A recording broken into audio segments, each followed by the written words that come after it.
Mientras el mundo enfrenta una nueva oleada creciente de casos de coronavirus a raíz de la mutación en la cepa que origina la enfermedad, los diferentes países siguen trabajando en los tratamientos y vacunas que conllevarán a la erradicación de la emergencia sanitaria. En la actualidad hablamos de 22 tratamientos donde el Remdesivir tiene aprobación de la FDA y 93 vacunas donde 10 fueron aprobadas, 7 para uso limitado y 3 para uso global. De hecho, estas vacunas empezaron a ser irrigadas en los programas de vacunación en diciembre de 2020.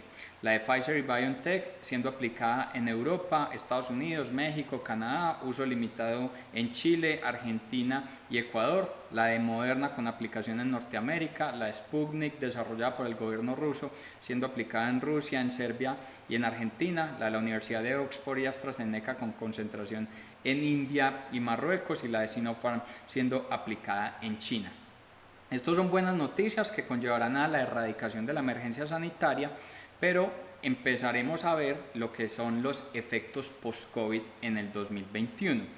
Muchos de esos efectos los reseñábamos en un capítulo anterior cuando hablábamos de los protagonistas de 2020 y las tendencias para 2021, cuando hablábamos de las presiones en materia ambiental, presiones geopolíticas, protestas sociales y todo lo que tiene que ver con la revolución tecnológica. En este capítulo daremos inicio a 3 entregables sobre lo que consideramos serán los 7 efectos post-COVID que veremos en el 2021.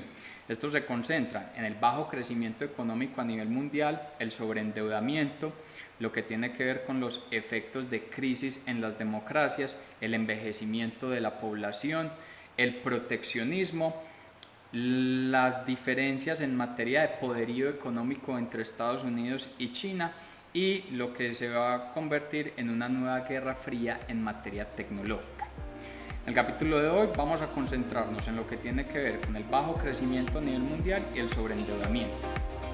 Cuando hablamos de bajo crecimiento mundial, basta simplemente con analizar los datos arrojados por el Fondo Monetario Internacional sobre las dinámicas de crecimiento en el PIB de los diferentes países alrededor del globo.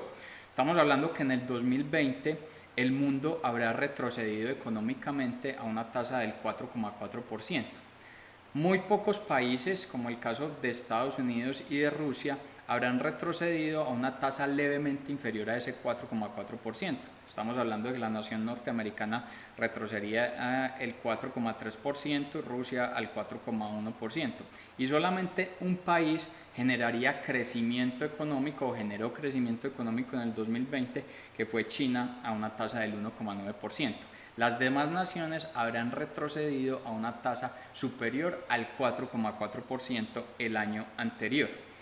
Y si bien para 2021 se va a presentar tasas favorables de crecimiento económico, esas tasas van a ser inferiores o no permitirán borrar todas las pérdidas que se generaron en el 2020, es decir, que la economía no estará en los niveles, las economías en estos países no estarán en los niveles que habían registrado en el 2019. Estamos hablando que Estados Unidos estará 1,2 puntos por debajo de lo que registraron en el 2019, Alemania 1,8 puntos, Francia 3,8 puntos, Japón 3 puntos, caso de India 1,5 puntos, Rusia 1,3 puntos, Brasil 3 puntos.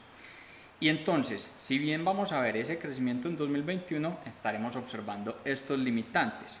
Tener un bajo crecimiento económico pues significa que las tasas de recuperación son lentas, y una tasa de recuperación lenta significa que las dinámicas en los sectores al interior de un país ya no están siendo las mismas que se presentaban anteriormente, y entonces mientras se da el reacomodo en las dinámicas sectoriales se van a presentar unos bajos niveles en productividad en las diferentes naciones. En el caso de Colombia, habíamos observado que nuestro país creció en el 2019 a una tasa del 3,3%. Las estimaciones de sectorial indican que en el 2020 nuestro país habría retrocedido a una tasa del 6,7% y para el 2021 va a generar un crecimiento del 5,1%. Ese crecimiento del 5,1% en el 2021 significa que nuestra economía estará 1,6 puntos por debajo a lo que había crecido en el 2019. Significando esto que la verdadera recuperación económica de nuestro país la estaríamos viendo en el 2022, pero el 2022 es periodo electoral en Colombia y de ahí unos nuevos retos en poder materializar la dinámica de crecimiento económico, porque el tema electoral se vuelve incluso otro de los efectos post-COVID que veremos posteriormente, que son las crisis en materia de democracia que se están viendo alrededor del mundo. Un bajo crecimiento económico de los países acompañados por un sobreendeudamiento generan el segundo efecto post-COVID. Y es que si tomamos datos del Banco de la República en lo que tiene que ver con la deuda externa de Colombia, esta deuda estaba siendo alta incluso antes del comienzo del coronavirus. Estamos hablando de más o menos 138 billones de dólares de deuda externa en nuestro país. Eso significa el 43% de nuestro PIB. Esa tasa del 43% es muy similar a la que registramos en nuestra última gran crisis, que fue la de finales de la década de los 90, donde el nivel de deuda externa representaba más o menos el 40% de nuestro PIB. De 2019 a septiembre del 2020, nuestra deuda externa se incrementó el orden de los 9 billones de dólares y en menos de un año ese nivel de deuda se incrementó en 10 puntos porcentuales sobre el PIB. Hablamos de que pasamos de una deuda externa que representaba el 42,7% a representar el 52,6%. Tener ese nivel de sobreendeudamiento genera unas presiones porque nuestro país necesita crecer económicamente y para poder crecer económicamente pues necesita inyectar mayor gasto público, pero un sobreendeudamiento genera limitantes para inyectar un mayor gasto público, aún más teniendo la vigilancia de las diferentes calificadoras internacionales. Si bien tanto Moody's, Fitch Ratings y Standard & Poor's han mantenido el grado de inversión de Colombia, en el caso de Fitch y de Standard & Poor's anotaron que esa calificación va a tener una perspectiva negativa, lo que significa que si nuestro país no reacomoda la economía y no incrementa su recaudo fiscal, podríamos estar perdiendo el grado de inversión. De esta manera, los dos primeros efectos post-COVID que estaríamos viendo en el 2021 tienen que ver con el bajo crecimiento económico de los países y el sobreendeudamiento.